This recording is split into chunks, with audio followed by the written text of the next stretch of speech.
Clínico, una mujer de 48 años de edad tiene el antecedente de dos gestas y dos pares. Con antecedente de ciclos menstruales regulares, acude a la consulta por sangrado vaginal irregular e intermitente durante los últimos 6 meses. Refiere que el sangrado es variable en cantidad y no relacionado con su ciclo menstrual. Ha sido más frecuente en las últimas semanas. Su última menstruación regular fue hace aproximadamente un año. El paciente tiene el antecedente de hipertensión controlada con enalapril y diabetes mellitus tipo 2 en tratamiento con metformina. No utiliza anticonceptivos y no tiene historia familiar de cáncer ginecológico. Al examen físico se muestra un abdomen blando sin dolor a la palpación y un útero de tamaño normal. En la exploración ginecológica se observa un cuello uterino sin lesiones visibles. Dentro de los laboratorios, destaca que la paciente está con anemia, ¿no? Tiene 10,2 gramos sobre decilitro. Con la gonotrofina coriónica es negativa, es decir, test de embarazo es negativo, hormonas tiroideas normales, perfil de coagulación normal.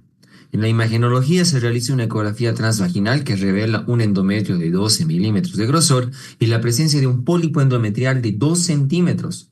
La paciente es remitida para una biopsia. Bien, debemos recordar de que la palabra metrorragia es un sangrado anormal que viene proveniente del útero. No tiene relación con el ciclo menstrual. Eso quiere decir de que está afuera del ciclo menstrual, ¿ya? Y es un síntoma y no es un diagnóstico. La palabra metrorragia no es diagnóstico.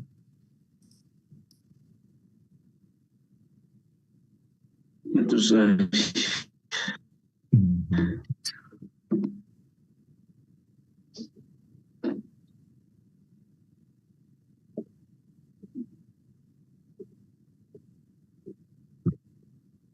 Para evitar múltiples conceptos que mareaban el diagnóstico, mareaban la probable signosintomatología y la terminología médica, es de que utilizamos hoy en día para la clasificación el PALM y COEIN, memotécnicos obviamente en inglés, pero fácilmente traducidos para el español.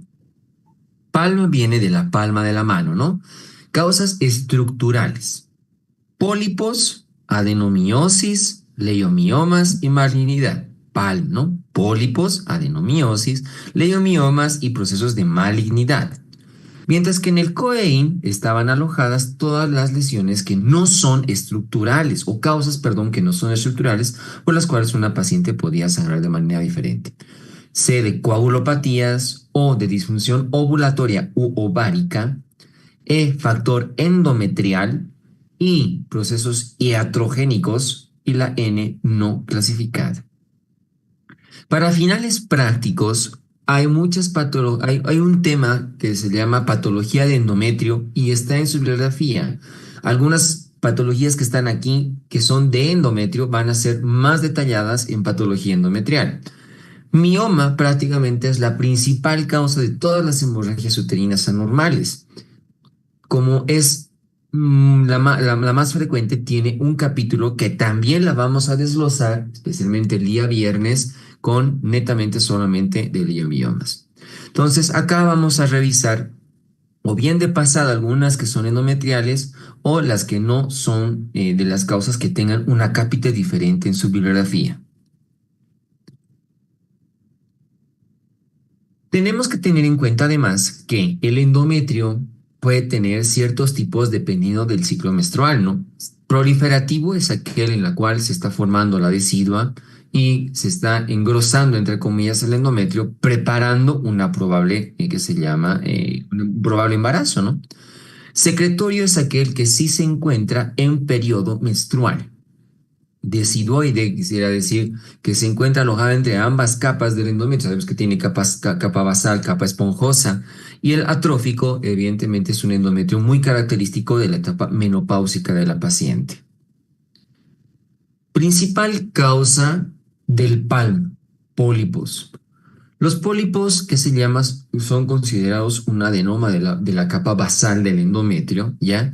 Y que para ser nombrados pólipos, perdón, pólipos tenían que tener los tres componentes, si no deja de ser pólipo.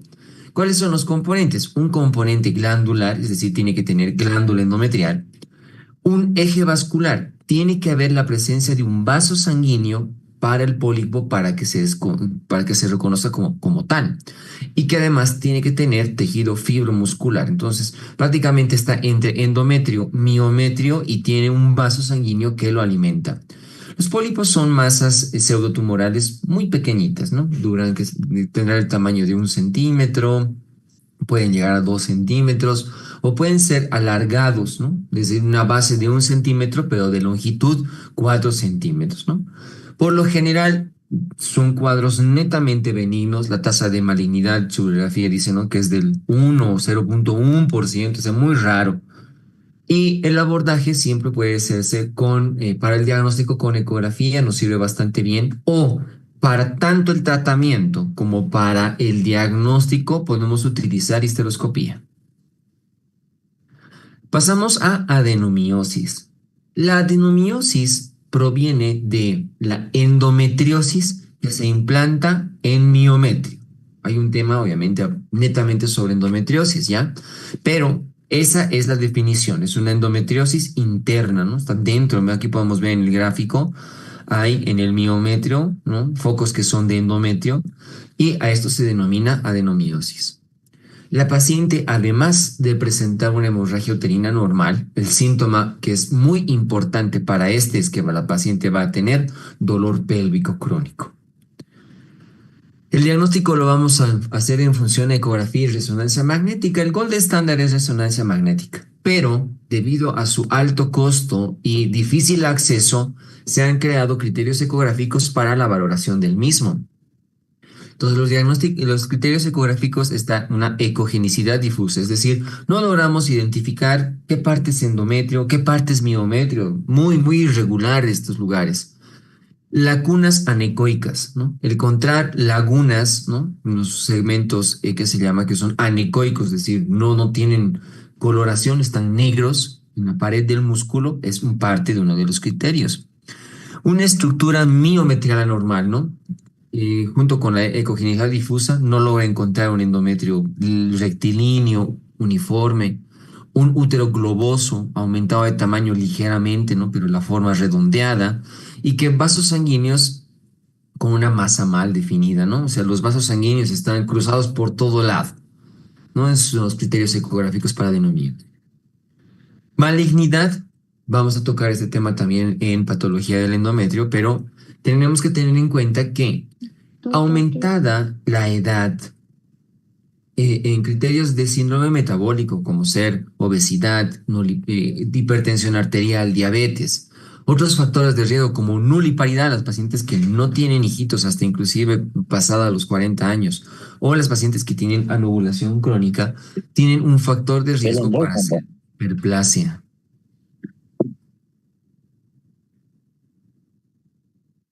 Entonces, la hiperplasia es un crecimiento inadecuado del tejido endometrial, ¿no? Muy característico, más cercano en etapas perimenopáusicas, ¿ya? Entonces, en la ecografía, vamos a ver luego los criterios, vamos a encontrar un endometrio engrosado. La paciente va a presentar hemorragia uterina normal y por lo general, ¿en quién sospecho malignidad? En aquella paciente que es un sangrado posmenopáusico, ¿no? En ella tengo que descartar siempre los procesos de malignidad. Pasamos al COEIN, ahora vemos las coagulopatías. La enfermedad más frecuente para todas las coagulopatías es la enfermedad de von Willebrand, ¿ya? Que se llama, es una coagulopatía de la vía extrínseca de la coagulación, ¿sí? Por lo general son pacientes que van a presentar una hemorragia uterina normal desde la menarca. Y es más, son pacientes que tenemos el antecedente de sangrados antes, que se llama, que no necesariamente sean ginecológicos, tenemos sangrados de larga data, ¿no? Entonces, para el criterio, en función a una coagulopatía para hemorragia uterina normal, manejamos que la paciente haya tenido una hemorragia posparto, que haya tenido un sangrado por procedimiento ginecológico, ya sea inserción de té de cobre o que se llama Papá Nicolau, cualquiera que sea ginecológico, o las pacientes que tienen sangrados con antecedentes odontológicos.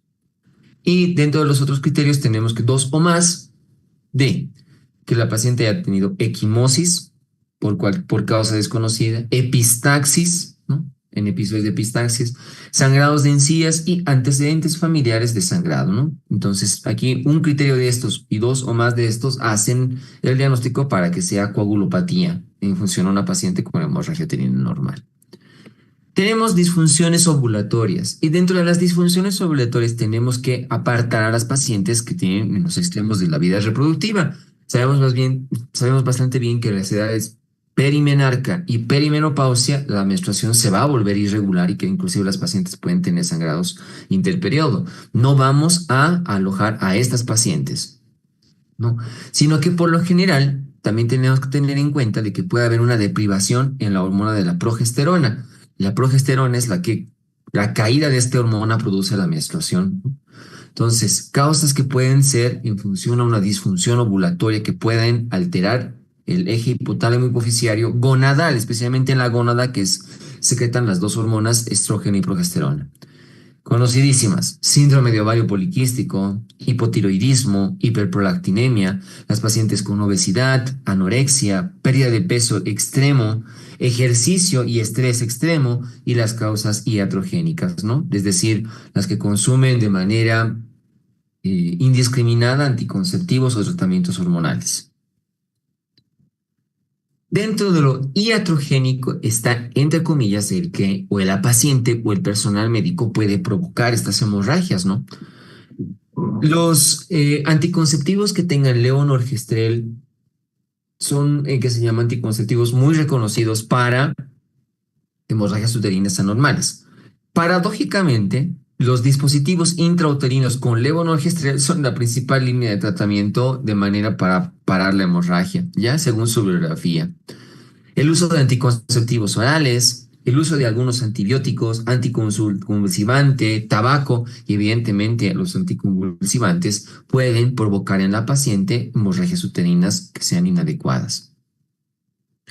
Por lo tanto, cuando una paciente llega con nosotros a hacerse una revisión por una hemorragia anormal, deberíamos realizar una historia clínica detallada donde figuren los antecedentes gineco-obstétricos y dentro de los antecedentes gineco-obstétricos todo lo que es en relación a su menstruación.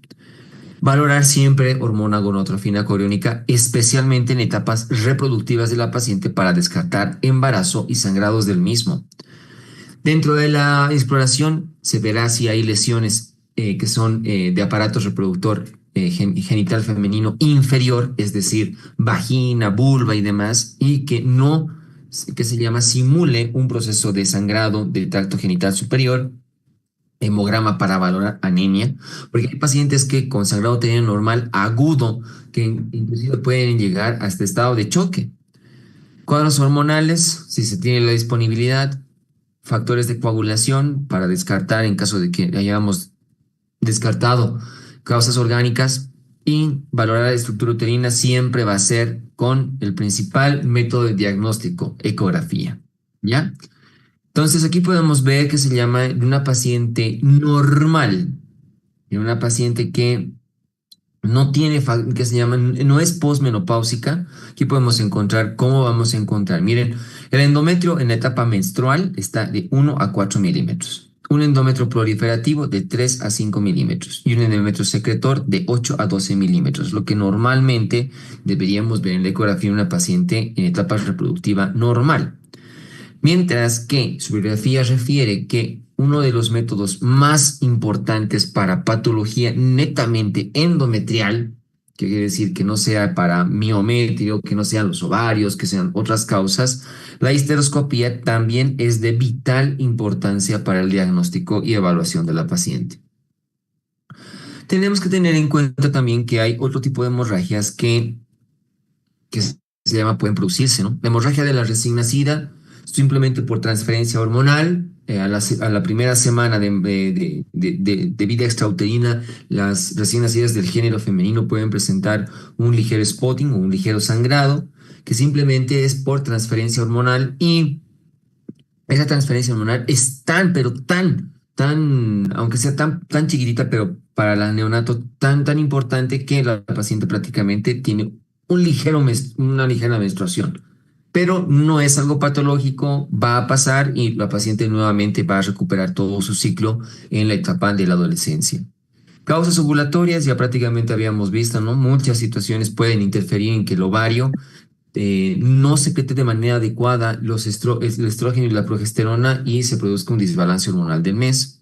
Sangrados de implantación, que muchas de las veces la paciente confunde con que es su menstruación y que se llama por lo general entre la tercera semana de gestación, segunda, tercera, se produce la implantación y las pacientes presentan un escaso sangrado que lo confunden con su regla.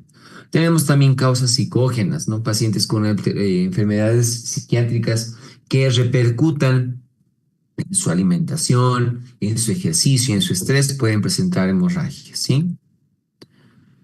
¿Cómo deberíamos hacer el tratamiento? El tratamiento lo podemos ver hormonal y quirúrgico. Ya dentro de lo hormonal podemos citar a tratamiento netamente con estrógenos, podemos utilizar progestágenos o mucho más los que son combinados, siempre vienen mucho mejor, ¿ya? Dentro de los progestágenos citar, perdón, al dispositivo intrauterino que tiene levonorgestrel en su interior.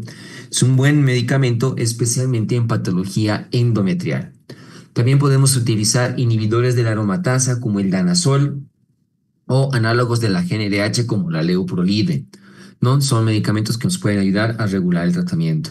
Más sin embargo, también podemos utilizar, añadido al tratamiento hormonal, analgésicos antiinflamatorios, ¿no? El naproxeno sódico, el ibuprofeno, tiene una buena efectividad como complementario al tratamiento hormonal. Su bibliografía dice que es una buena medida usar este tipo de ANs junto al tratamiento hormonal. Y en casos de hemorragia aguda podemos utilizar además antifibrinolíticos como el ácido tranexámico, que es el de mejor eficacia. Dentro del tratamiento quirúrgico también destacan la ablación endometrial. ¿En qué consiste la ablación endometrial? Prácticamente retirar el endometrio de la paciente, de modo que tenemos criterios para aquella paciente que podemos realizar esto. Mayores de 40 años, tamaño uterino de 11 milímetros en el endometrio y enfermedades sistémicas que incrementen el riesgo anestésico, ¿ya? Mientras que también podemos hacer solamente resección endometrial casi con los mismos criterios.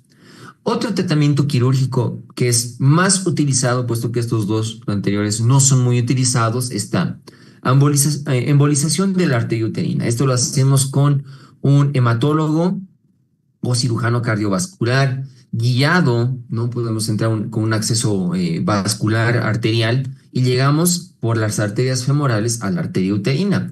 Consiste en disminuir el flujo de sangre al lugar. Muy utilizado para miomas que son sintomáticos, grandes, o los miomas que son polimatosos, varios miomas en el útero, miomas que no se pueden hacer tratamiento con cirugía convencional y para preservar el útero. Por ahí los pacientes tienen deseos de fertilidad a futuro. Contraindicaciones, miomas asintomáticos, que sean mayores a 12 centímetros, que haya criterios de malignidad, cuadros de infección o alergia a los contrastes o al método de utilización de la embolización. Contraindicaciones relativas para la embolización, que la paciente quiera descendencia, ¿no? Los miomas que son submucosos, la adenomiosis y la insuficiencia renal aguda y las coagulopatías. La paciente que tiene un sangrado postmenopausia es a la que le voy a, que se llama prestar mucha atención, porque aquella que se presenta siempre debo descartar proceso de malignidad, ¿no? Patología endometrial de malignidad. A esta paciente sí le voy a realizar entre ecografía e histeroscopía para el diagnóstico, como su bibliografía también lo sugiere, ¿no? Porque es patología endometrial. Y en la paciente que es posmenopáusica, máximo debería medir 5 milímetros ese endometrio, no debería medir más. Y deberíamos considerar aquellas pacientes que por patología cancerígena mamaria utilicen tamoxifeno, porque este es un análogo selectivo de los receptores de estrógeno y pueden incrementar el valor del endometrio, es decir, el medicamento provocarlo, ¿ya? Con este pequeño resumen, doctores, ustedes ya conocen la hermenéutica, vamos a pasar a nuestras preguntitas. Citando nuevamente el caso clínico. Una mujer de 48 años ha tenido 2 embarazos por parto. Antecedente de ciclos menstruales regulares, pero acuda a la consulta por un sangrado vaginal irregular e intermitente durante los últimos 6 meses. Refiere que el sangrado es variable en la cantidad, no relacionado con su ciclo menstrual y que ha sido más frecuente en las últimas semanas. Su última menstruación regular fue aproximadamente hace un año. La paciente tiene el antecedente de hipertensión con enalapril, está controlada con enalapril, y diabetes tipo 2 tratada con metformina. No utiliza anticonceptivos, no tiene historia familiar de cáncer. El examen físico muestra un abdomen blando, sin dolor a la palpación y un útero de tamaño normal. En la exploración ginecológica se observa un cuello uterino sin lesiones visibles. En los laboratorios destaca que la paciente está con anemia, no tiene embarazo, tiroides normal, coagulación normal, y en la ecografía se realiza se evidencia en un endometrio de 12 milímetros de grosor y la presencia de un pólipo de 2 centímetros, ¿no? ¿Cuál es el siguiente paso más adecuado en el manejo de esta paciente? Realizarle ablación, continuar con la biopsia, terapia con progestágenos, la histerectomía o el tratamiento con análogos de la GnRH.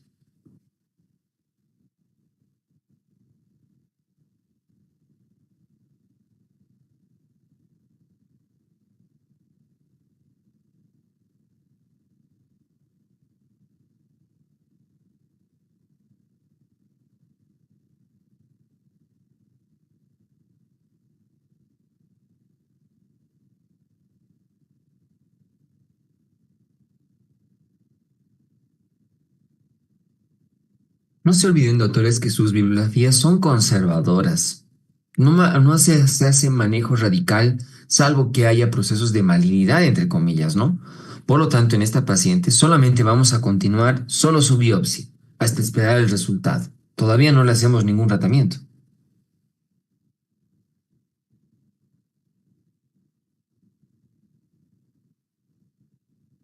¿Cuál es el factor de riesgo más importante para desarrollar hiperplasia endometrial en esta paciente? Diabetes, historia de endometriosis, menopausia temprana, tabaquismo, uso de dispositivo intrauterino.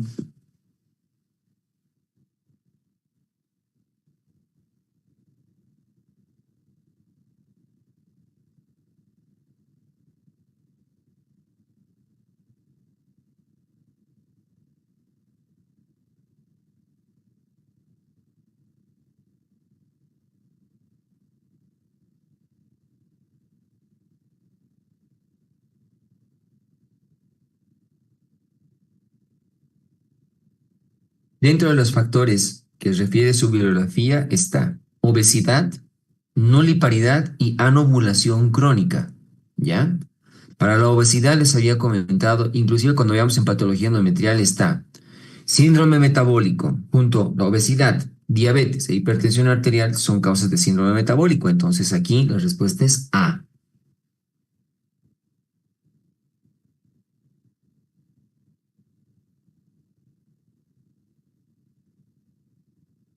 ¿Cuál es el manejo más apropiado si la biopsia endometrial revelara hiperplasia endometrial sin atipia?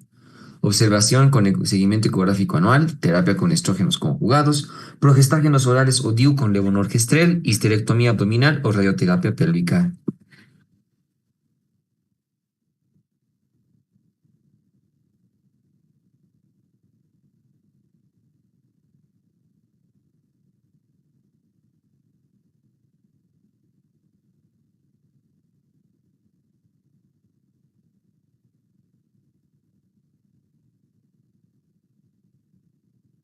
El hecho que nos reporte que sin atipia quiere decir que no es un proceso para malignidad, ¿no? Entonces, sí, si hay patología endometrial, ¿ya? Es una muy buena medida hacer el tratamiento con progestágeno. Y el mejor progestágeno es DIU con levonorgestrel.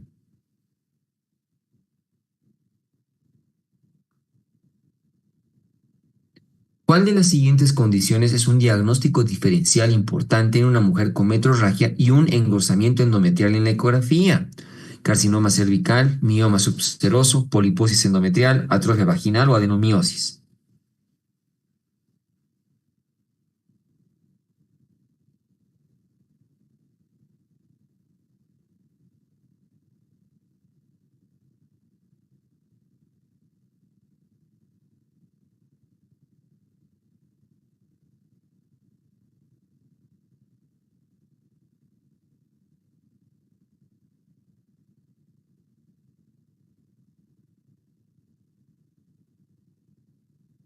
Poliposis endometrial. No, sonografía dice, si muchas de las veces pensábamos antes que el pólipo era un engrosamiento. No, ahora tiene que tener los tres componentes, ¿no?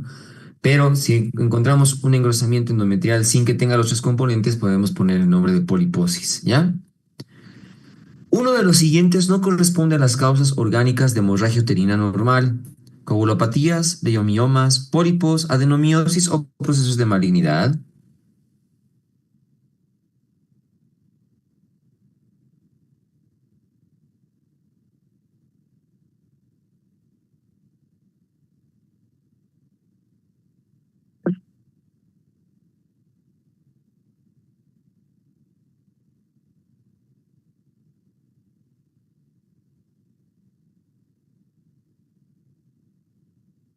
A las causas estructurales también se les ha denominado orgánicas. Es más, antes se utilizaba hemorragia uterina orgánica y hemorragia uterina disfuncional, ¿no? Pero que se llama, está dentro de las causas estructurales todo lo orgánico: pólipo, adenomiosis, leiomioma y malignidad. Aquí la que no entra, evidentemente, es coagulopatía. Sería disfuncional, ¿no?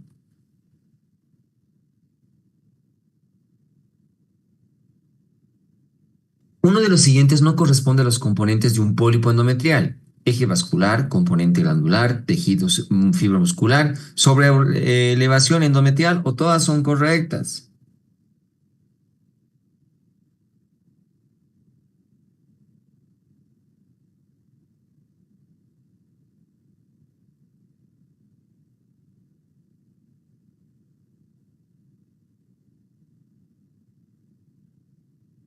Para que tenga el nombre de pólipo endometrial, tiene que tener componente glandular, un eje vascular y tejido fibromuscular. Si no, no se considera pólipo, dice, ¿no? Pero lo que no tiene es sobre elevación endometrial, lo que antiguamente se consideraba.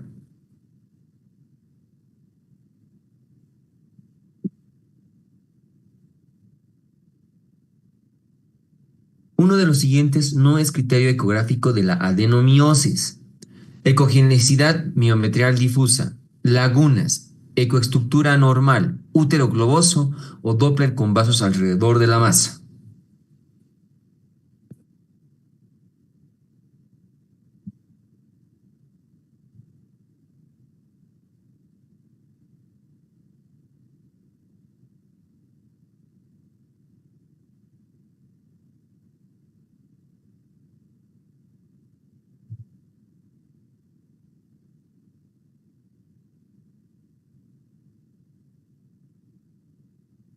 Hallazgos ecográficos de la adenomiosis. Ecogenicidad miometrial heterogénea difusa, ¿no? Comprende las estaciones y la unión endometrial indefinida.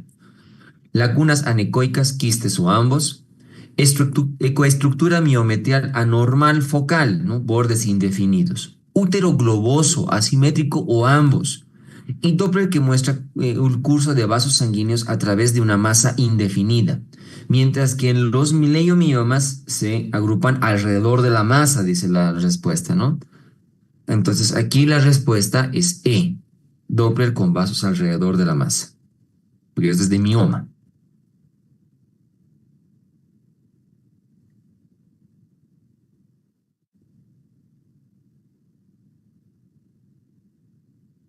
Uno de los siguientes es un factor de riesgo para malignidad e hiperplasia: uso de anticonceptivos prolongados, patología mamaria contigua, embarazo ectópico, nuliparidad, o todos son correctos.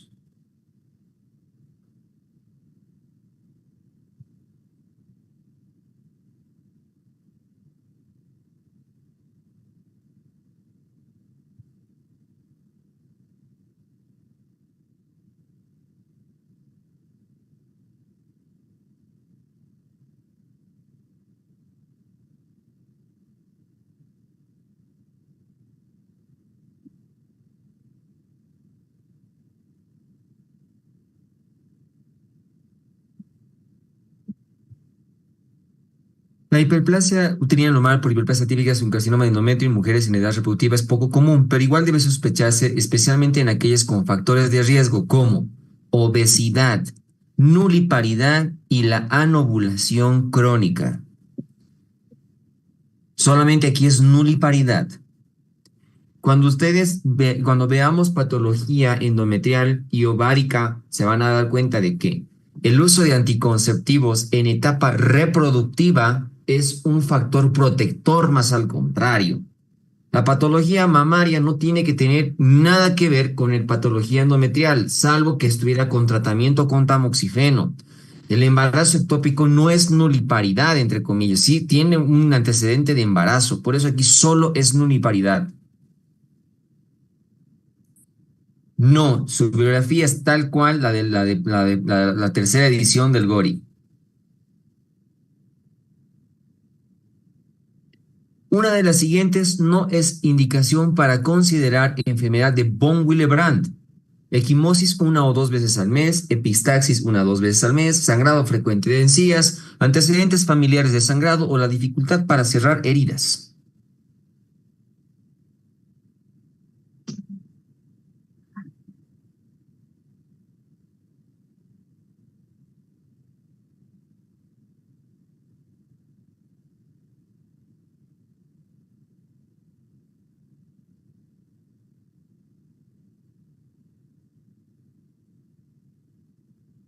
Historia clínica estructurada para detectar trastornos de hemostasia.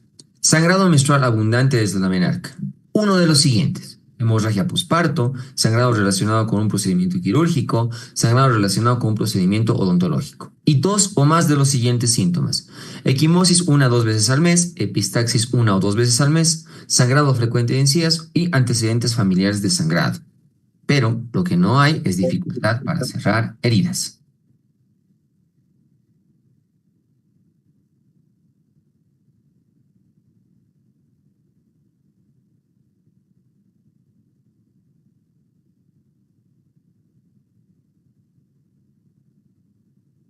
La presencia de hipotiroidismo pertenece a las causas de hemorragia uterina normal de tipo coagulopatía, disfunción ovárica, factor endometrial, factor iatrogénico o no clasificado.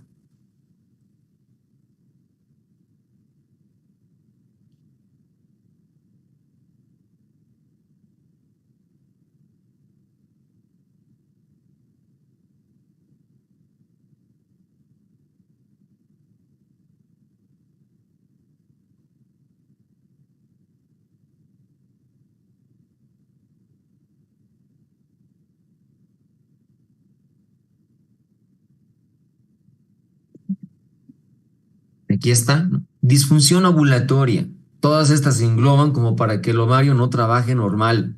Síndrome de ovario poliquístico, hipotiroidismo, hiperprolactinemia, obesidad, anorexia, pérdida de peso, ejercicio extremo y iatrogénico por esteroides gonadales. La respuesta es disfunción ovárica.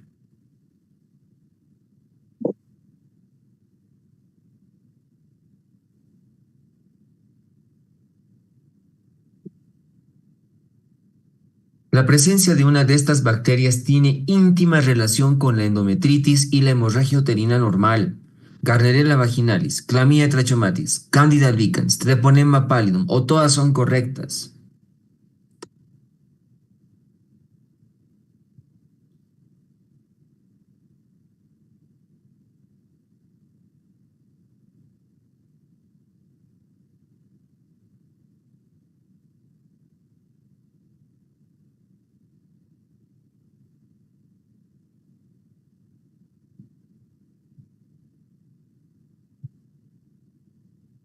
Existen también otros procesos endometriales primarios que no se presentan como menstruaciones abundantes, sino como sangrados intermenstruales o sangrados prolongados de escasa cantidad, que traducen una deficiencia en el mecanismo molecular de reparación endometrial.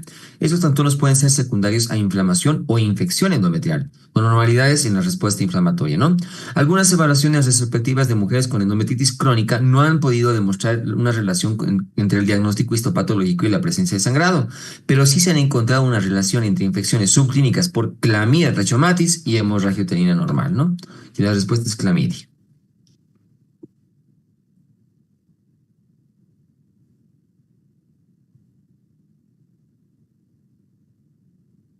La línea endometrial secretora en la premenopausia es de 1 a 4, 3 a 5, 8 a 12, 10 a 15 milímetros o ninguna de las anteriores.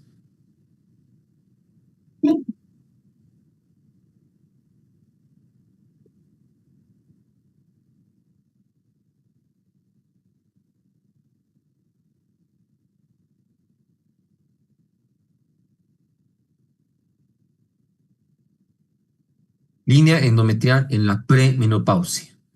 Menstrual 1 a 4 milímetros. Proliferativo 3 a 5 milímetros. Secretor 8 a 12 milímetros. La respuesta del secretor 8 a 12.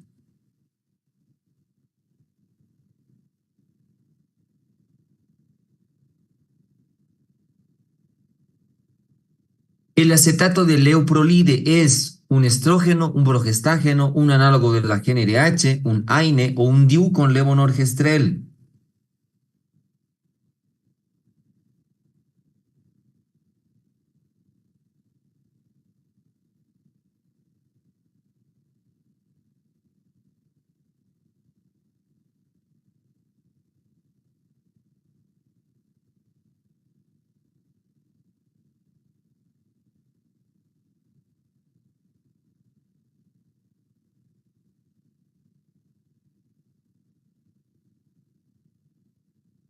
La administración de análogos de la hormona liberadora de gonadotrofina produce supresión del eje hipotálamo gonadal, con la consecuencia inhibición de la secreción de LH, FSH y esteroides sexuales, ¿no? El acetato de leuprolide y la triptorelina son los más usados, aunque existen otros como la goserelina, buserelina y la naferelina, ¿no? Y la respuesta es un análogo de la GnRH.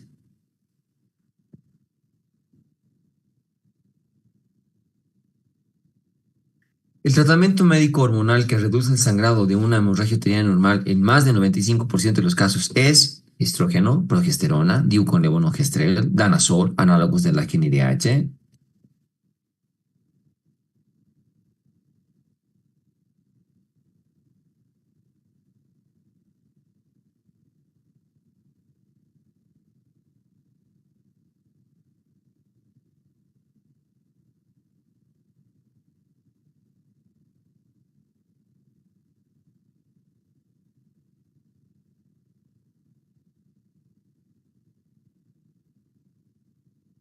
El levonorgestrel reduce el sangrado en más del 95% de los casos, con un beneficio máximo a los 6 meses, y es una opción con buenos resultados en general, aunque se deben considerar sus efectos adversos como mastalgias, sangrado intermenstrual, manifestaciones de sistemas como acné, náuseas y un posible estímulo del crecimiento de los leomiomas.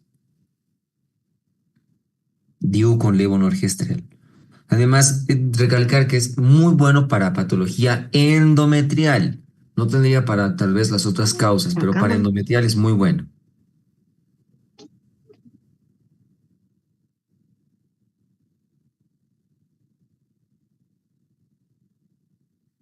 El antifibrolenolítico utilizado para una hemorragia uterina normal es danazol, etamcilato, ergonomina, ácido tranexámico, o todos son correctos.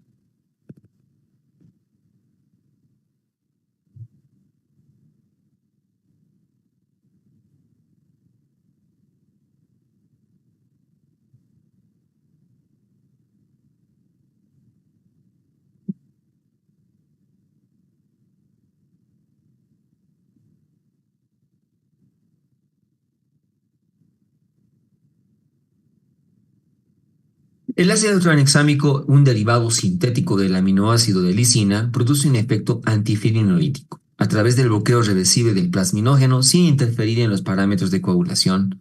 Con dosis de 1 gramo cada 6 horas durante los primeros 4 días del ciclo se puede lograr una reducción de la pérdida sanguínea en un 40%.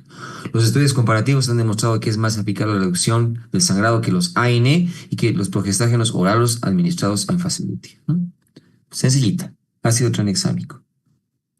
Y para hemorragia postparto sirve muy bien.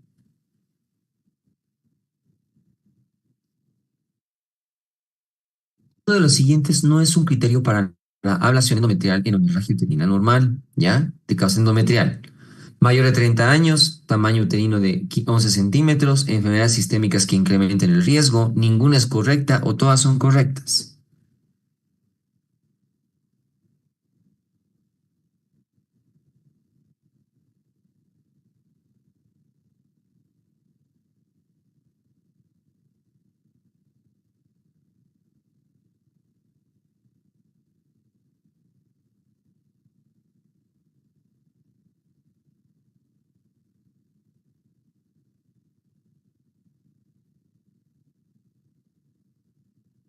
Por lo tanto, en aquellas pacientes con hemorragia uterina normal sin enfermedad orgánica que no respondan a tratamiento médico, se puede indicar como primera alternativa una ablación endometrial, especialmente en el siguiente grupo: pacientes mayores de 40, tamaño uterino menor a 11 centímetros, enfermedades sistémicas que incrementen el riesgo anestésico. Pero aquí, la mayor de 30 años, no, ¿no? Es mayor de 40.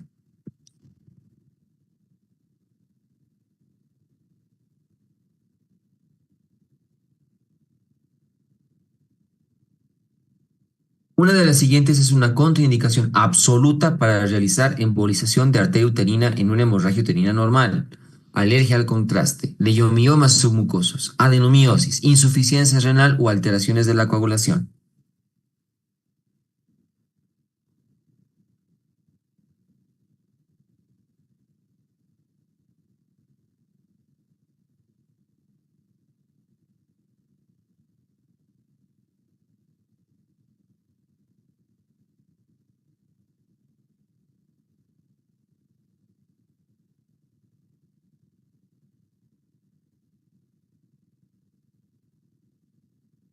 Sus contraindicaciones se dividen en absolutas y relativas. Dentro de las absolutas, para embolización: leiomiomas asintomáticos, leiomiomas subserosos pediculados o mayores a 12 centímetros, sospecha de malignidad, infecciones pelvianas y alergia al contraste.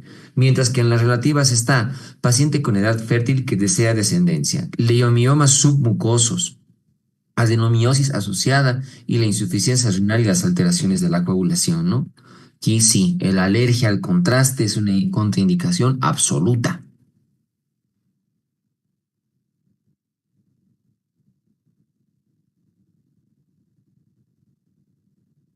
La línea de corte endometrial en una paciente posmenopáusica es de 1 a 3, 4 a 5, 6 a 8, 9 a 10 o 10 a 12 milímetros correspondientemente.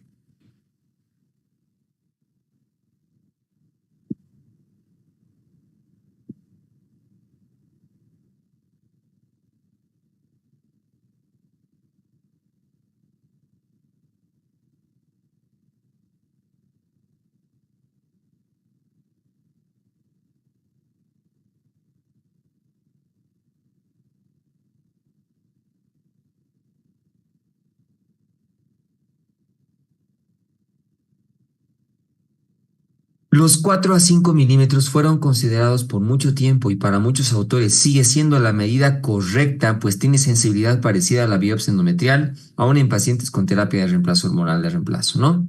Entonces sí, la línea endometrial posmenopáusica es de 4 a 5 milímetros. Uno de los siguientes medicamentos se ha asociado en el aumento del grosor endometrial: leuprolide, danazol, levonorgestrel, medroxiprogesterona, tamoxifeno.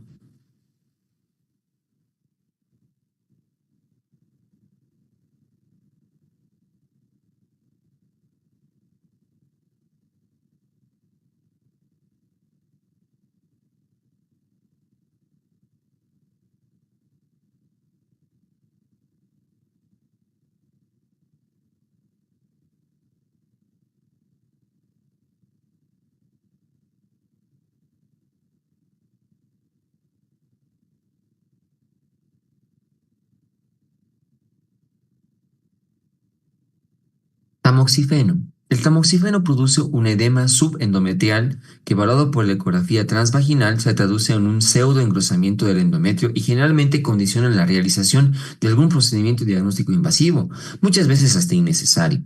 En pacientes con ingesta de tamoxifeno se recomienda realizar una ecografía antes del inicio del tratamiento para diagnosticar patología preexistente y no realizar estudios de rutina de seguimiento, ya que la ecografía y aún la histeroscopía arrojan resultados contradictorios excepto en la presencia de metrorragia.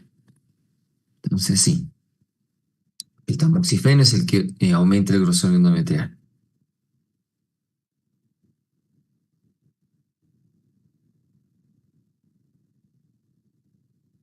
Pregunta de un examen pasado. El tratamiento para la adenomiosis es el siguiente: histerectomía, conización, legrado, anexectomía más histerectomía o ablación endometrial.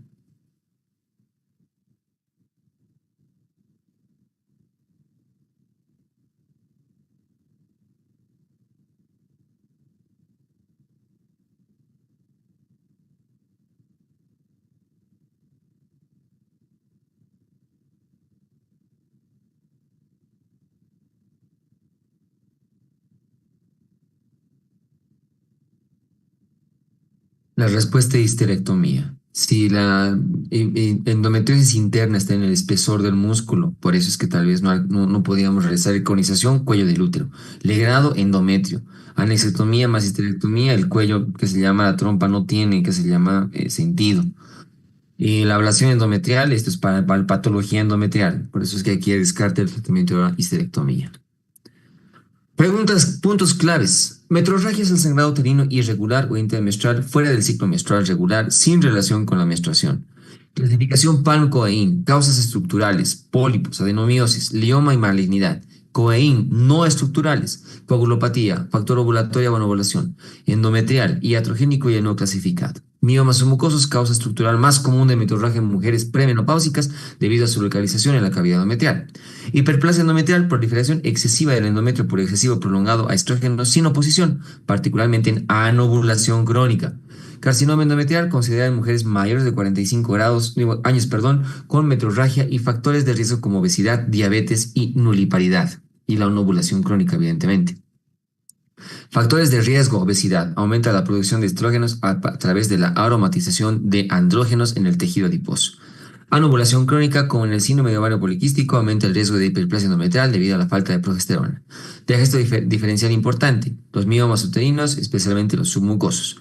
Pólipos endometriales, causa frecuente de metrorragia en mujeres premenopáusicas. Coagulopatías, consideradas enfermedades como la enfermedad de von Willebrand en mujeres jóvenes con sangrado excesivo. Ecografía transvaginal es el primer examen de imagen para evaluar el grosor endometrial y la presencia de masas uterinas. La biopsia endometrial es clave para descartar hiperplasia o cáncer en mujeres con factores de riesgo o mayores de 45 años. Grosor endometrial en mujeres posmenopáusicas, un grosor mayor a 4, inclusive 5 milímetros en ecografía transvaginal, amerita una evaluación más profunda para descartar malignidad. Manejo de la metrorragia por miomas uterinos. Los miomas submucosos pueden ser causa de sangrado significativo y manejan técnicas como la miomectomía o el uso de dispositivos intrauterinos con levonorgestrel, patología endometrial en especial. Tratamiento médico inicial de la hiperplasia endometrial, progestágenos. Son el tratamiento de primera línea para la hiperplasia endometrial sin atipia. Puede revertir el engrosamiento endometrial. Causas de metrorragia por anovulación, anovulación crónica, síndrome de ovario poliquístico y la perimenopausia. Genera estimulación prolongada de estrógenos sin ovulación, lo que causa engrosamiento del endometrio y sangrado irregular. Coagulopatías en el contexto de la metrorragia. Las alteraciones de la coagulación, como la enfermedad de von Willebrand, pueden manifestarse como metrorragia en mujeres jóvenes con antecedentes de sangrado excesivo, hematomas, epistaxis, etc. Medicamentos que pueden causar metrorragia. Tamoxifeno, utilizado en el tratamiento del cáncer de mama, puede causar hiperplasia endometrial y metrorragia. Anticonceptivos hormonales. Los métodos anticonceptivos como el DIU hormonales pueden causar metrorragia, especialmente en los primeros meses de uso, pero paradójicamente es el tratamiento de elección para las hemorragias uterinas anormales de causa endometrial, ¿no? Abordaje quirúrgico de una metrorragia refractaria, ya sea con histeroscopía, procedimiento diagnóstico y terapéutico para visualizar y tratar lesiones endometriales como pólipos y miomas submucosos. Ablación endometrial, la opción terapéutica para mujeres que no desean fertilidad futura como alternativa a la histerectomía. Carcinoma endometrial y metrorragia. El carcinoma endometrial es la causa más común de cáncer ginecológico en los United States y la metrorragia es su síntoma inicial más frecuente en mujeres posmenopáusicas. Seguimiento y manejo a largo plazo. El manejo de la metrorragia depende de la causa subyacente y el deseo de la preservación de la fertilidad. El seguimiento regular con ecografía y en algunos casos biopsia endometrial es crucial para prevenir complicaciones a largo plazo. Pueden tomarle una captura de pantalla a estas preguntas para que ustedes las resuelvan, doctores.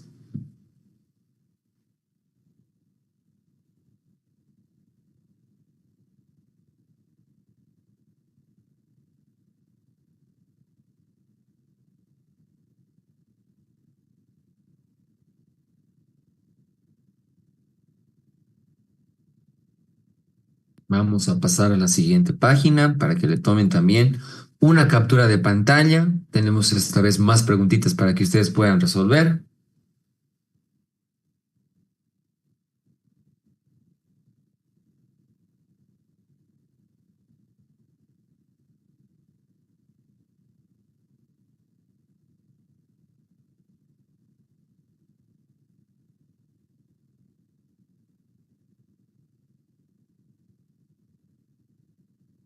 Muy bien, doctores. Vamos a pasar a la ronda de sus preguntitas. Buenas noches, doctor. ¿Por qué se usa antifibrinolíticos para una hemorragia uterina normal? ¿Qué se llama? En los casos donde es agudo, necesito parar la hemorragia, no necesito parar, entre comillas, probablemente la causa. Y dentro de un medicamento que es para disminuir la hemorragia, es un antifibrinolítico. Por eso es que lo utilizamos. Doctor, si un lactante mayor de 1 a 5 meses tiene sangrado, ¿llegaría a ser traspaso hormonal de la metrorragia? No, porque es por lo general en la primera semana de vida. Si es un lactante menor, habrá que buscar otra causa. Doctor, en caso de una mujer de 45 o 50 años con miomas, ¿es verdad que con la menopausia desaparece dicha patología? No necesariamente que desaparezca, pero por lo menos ya no crecería más. Si los miomas son muy chiquititos, 1 centímetro, 2 centímetros, sí hay la posibilidad de que puedan desaparecer, porque ya no hay la hormona que está inmiscuida en el proceso de los miomas, que es el estrógeno. Doctor, ¿cuál es la línea endometrial o grosor entre premenopáusica o posmenopáusica? El endometrio es la capa que en cada regla se descama, ya, desde la capa basal. Premenopáusica significa aquella paciente que no ha cruzado la línea de la menopausia y por eso es un poco más gruesa, mientras que la posmenopáusica sí ya tiene una línea endometrial atrófica, delgadita.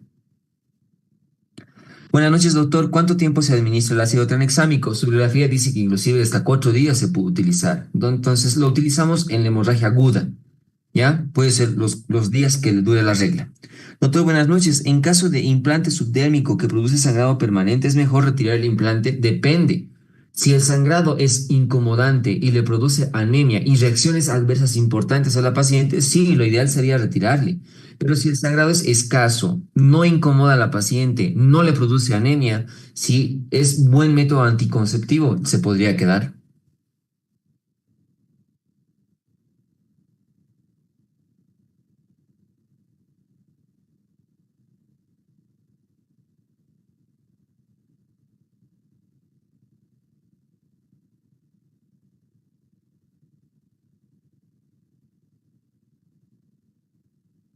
Doctor, una mujer con miomas en útero y quistes en mama está contraindicado el tratamiento hormonal dependiendo de los quistes, dependiendo de la edad. Si es perimenopáusica, no, mejor ya nada hormonal. Si está en etapa reproductiva, es joven y qué sé yo, los miomas no son sintomáticos, los quistes son simples, se puede considerar el uso, no hay problema. Doctor, ¿el implante subdérmico provoca algún tipo de patología endometrio maligna por causa de anovulación crónica? No.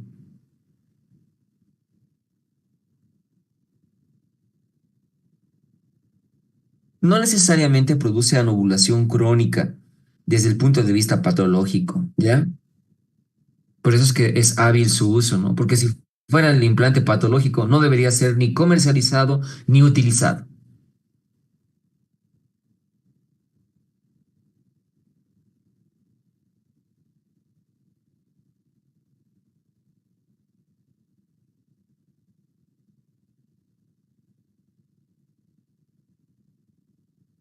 Doctor, ¿cuáles serían las complicaciones de miomas en mujeres de 45 a 50 años de edad? ¿O qué tratamientos recomendaría si no requiere la histerectomía a la paciente y no responde al tratamiento hormonal? Dependiendo, si los miomas son sintomáticos, probablemente sería la mejor idea de tratamiento quirúrgico. Pero si los miomas no son sintomáticos y ya está perimenopáusica, probablemente solo sea manejo expectante. Porque como recalqué hace rato, con la menopausia ya no hay que se llama actividad hormonal que haga crecer el mioma. Y si ya está posmenopáusica, es más, ya ni va a sangrar. Buenas noches, doctor. ¿Podría volver a explicar por qué el tratamiento engrosa el endometrio, por favor? ¿No? Produce un que se llama engrosamiento subdesidual, dice su bibliografía. ¿Ya? El tratamiento es utilizado para que se llama cáncer de seno. ¿Ya? Pero tiene un efecto rebote que aumenta el grosor del endometrio. Doctores, ¿cuáles son los beneficios y efectos adversos del uso hormonal, ACOs combinados y solo estrógeno? Que se llaman las reacciones adversas serían que tenga un sangrado irregular, como cualquier medicamento hormonal. Segundo, dependiendo del tipo de estrógeno y del tipo de progestágeno, pueden producir retención hídrica, por lo tanto, ligero aumento de peso. Pueden producir ansiedad, dolor de cabeza, mastalgias. Doctor, ¿el endometrioma qué causa? sangramiento puede considerarse dentro de hemorragia uterina normal. Dependiendo, los endometriomas por lo general no van a sangrar para afuera, van a sangrar para adentro y van a sangrar dentro del foco endometriósico. Buenas noches, doctor. ¿Cuáles son las causas de metrorragia posmenopausia? Lo primero que hay que descartar es que se llama hiperplasia o malignidad, como tal cual lo dice su bibliografía. Y después no es que las otras causas no puedan ser para la posmenopáusica, pero la primera que tengo que descartar es hiperplasia y malignidad. Doctor, si una paciente está con tratamiento con tamoxifeno y tiene hiperplasia endometrial, ¿se debe suspender el tamoxifeno? Si el tumor el cáncer de seno es muy receptivo al tamoxifeno, podrá valorarse, ¿no? Si o se le hace una biopsia y la biopsia sale sin atipia, tal vez sí pueda utilizar tamoxifeno y a la par utilizar un DIU con levonorgestrel. Está que se llama bien individualizado el caso. Doctor, ¿los pólipos uterinos causan meteorragia posmenopausia? Pueden hacerlo. Raro, pueden hacerlo, pero es muy raro. ¿Cuál era la respuesta a la pregunta del examen tratamiento para la adenomiosis? Histerectomía. Paciente con antecedente de histerectomía subtotal hace 5 años que presenta sangrado transvaginal, ¿qué podríamos estar pensando, doctor? Dependiendo del tipo de subtotal que le han hecho. Si le han dejado un poquito de endometrio, hasta es paciente que pueda seguir menstruando. Si le han dejado un poquito de endometrio. Ahora, si no hay nada de endometrio, es patología netamente cervical y lo que se debe descartar es cáncer de cuello uterino en especial. En una paciente de 40 años con pólipos se le extrae y luego puede volver a crecer. Sí, puede volver a crecer. En una hiperplasia endometrial que está malignizado, ¿qué órganos son los más afectados? Primero, siempre el endometrio, luego órganos continuos, luego que se llama parametrios, luego que se llama que se llama irradiación gastrointestinal, renal y que se llama vesical, siempre van a ser importantes. Y en grados 4 metástasis a distancia. ¿Cuál sería ¿cuál sería el tratamiento de prevención en una hemorragia uterina normal en pacientes de 45 años? Es que no hay prevención. Si la paciente presenta, se le da. Y si no, no entre comillas en hemorragia uterina damos prevención. ¿Ya? Doctor, disculpe, ¿cuál y cuánto tiempo de antidepresivos recomienda para una paciente que recomienda Yadel y presenta un cuadro depresivo agudo? El Yadel no va a producir depresión crónica, para empezar. Y el uso de antidepresivos, no soy el mejor responsable para decirle cuánto tiempo tiene que tomar, tiene que ser el psiquiatra. Doctor, en caso que este suba en una paciente sea de forma correlativa con el ciclo menstrual y cause anemia crónica, ¿cuál es el manejo adecuado? Dependiendo de cuál caso, es por qué causa. Porque si la causa está produciendo la hemorragia crónica, hay que tratar la causa.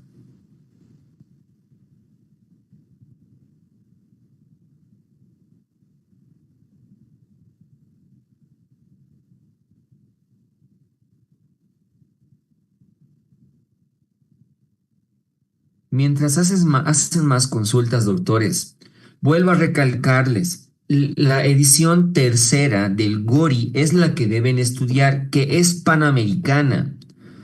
No estudien la del Ateneo, porque el Ateneo es segunda, está antigua. La actual es la tercera.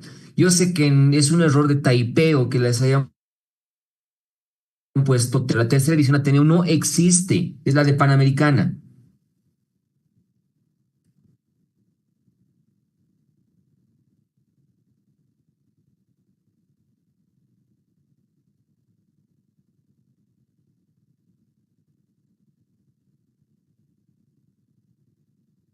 En caso de metorragia posterior a la aplicación de DIU-T, asumo que no es con levonorgestrel. ¿Qué tratamiento aconseja? Si es una T de cobre normal, común y corriente, lo que podemos utilizar es AINE más un antifirinolítico. De inserción, ¿no? Que son los 3 primeros días, los 2 primeros días de la inserción.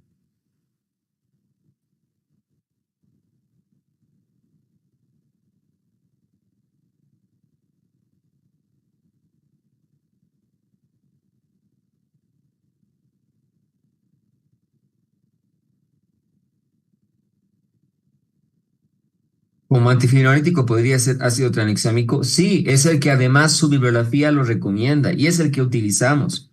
¿Cuánto es la dosis de ácido tranexámico en metrorragia?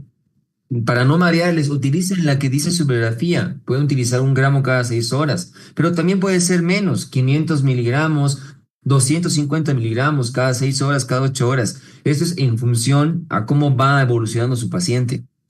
¿Cómo se diferencia la adenomiosis versus quistes de Nabot? Es que los quistes de Nabot, doctora, son remanentes embrionarios. Es como decir que la paciente tiene ¿qué se llama? Un lunar en el cuello del útero, mientras que la adenomiosis es en el espesor del cuello, digo, del miometrio. Nada tiene que ver con los quistes de Nabot que son de cuello. El sangrado uterino en recién nacido, o sea, el sangrado uterino normal en recién nacido, ¿cuál sería el tratamiento? No se realiza, porque simplemente es una transferencia hormonal suficiente como para, ¿qué se llama?, estimular el eje hipotálamo hipoficiario, pero va a hacer un episodio de sangre y va a remitir de manera espontánea, no necesita más.